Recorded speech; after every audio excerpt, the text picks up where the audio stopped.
যুদ্ধ বন্ধ ছাড়া কোনো আলোচনা নয়। আন্তর্জাতিক আইন অমান্য করে গাজার নিরাপদ অঞ্চল হিসেবে ঘোষিত রাফায় বর্বর হামলার পর এমন অবস্থান নিয়েছে ফিলিস্তিনি স্বাধীনতাকামী সংগঠন হামাস।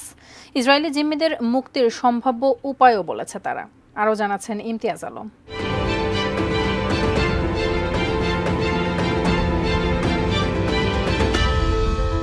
ফিলিস্তিনের গাজা উপত্যকা নিয়ন্ত্রণকারী রাজনৈতিক গোষ্ঠী হামাস জানিয়েছে, গাজায় যুদ্ধবিরতি সংক্রান্ত আর কোনো আলোচনায় অংশ নিতে রাজি নয় তারা। তবে ইসরায়েল যদি গাজায় সামরিক অভিযান বন্ধ করে, তাহলে সব জিম্মিকে ছেড়ে দেওয়ার পাশাপাশি স্থায়ী শান্তি চুক্তির জন্য সম্পূর্ণ প্রস্তুত রয়েছে গোষ্ঠীটি। বৃহস্পতিবার একটি বিবৃতি দিয়েছে হামাসের কেন্দ্রীয় নেতৃত্ব। সেখানে বলা হয়েছে, গাজায় ফিলিস্তিনি জনগণ এবং পরিবার পরিজনদের উপর গণহত্যা চলছে। যারা বেঁচে আছে তারা প্রতিদিনই আগ্রাসন, দুর্ভিক্ষ ও দখলদারিত্বের শিকার হচ্ছে। হামাস এবং ফিলিস্তিনের অন্যান্য নেতৃস্থানীয় বিভিন্ন গোষ্ঠীও মনে করে, এই পরিস্থিতিতে গাজায় যুদ্ধবিরতির আলোচনায় হামাসের অংশগ্রহণ সার্বিক অবস্থার কোনো পরিবর্তন ঘটাতে সক্ষম হবে না।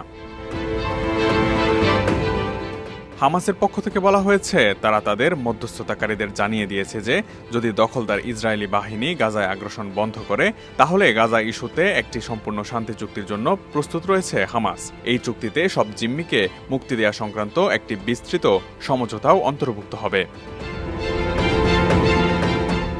এক সপ্তাহেরও বেশি সময় আগে থেকে গাজার দক্ষিণাঞ্চলীয় সীমান্ত শহর রাফায় অভিযান শুরু করেছে ইসরায়েলি বাহিনী। লাখ লাখ বেসামরিক ফিলিস্তিনি শহরটিতে অবস্থান করছেন। গাজার বিভিন্ন এলাকায় গত প্রায় ৮ মাস ধরে ইসরায়েলি বাহিনীর চলমান অভিযানের ভয়াবহতা থেকে বাঁচতে রাফায় এসে আশ্রয় নিয়েছিলেন এই ফিলিস্তিনিরা।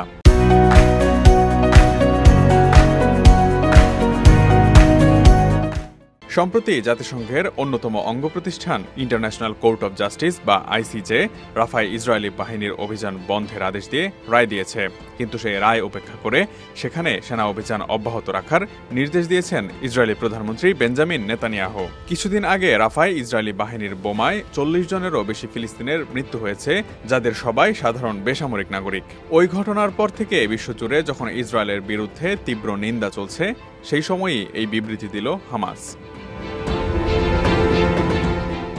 গত ২৫ নভেম্বর থেকে ১ ডিসেম্বর পর্যন্ত এক অস্থায়ী যুদ্ধবিরতির সময় নিজেদের কবজায় থাকা জিম্মিদের মধ্যে ১০৮ জনকে মুক্তি দিয়েছিল Hamas.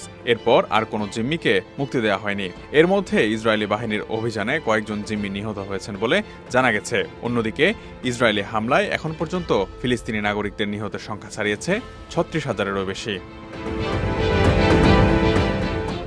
Imtiaz Alam, desk report, ATN news.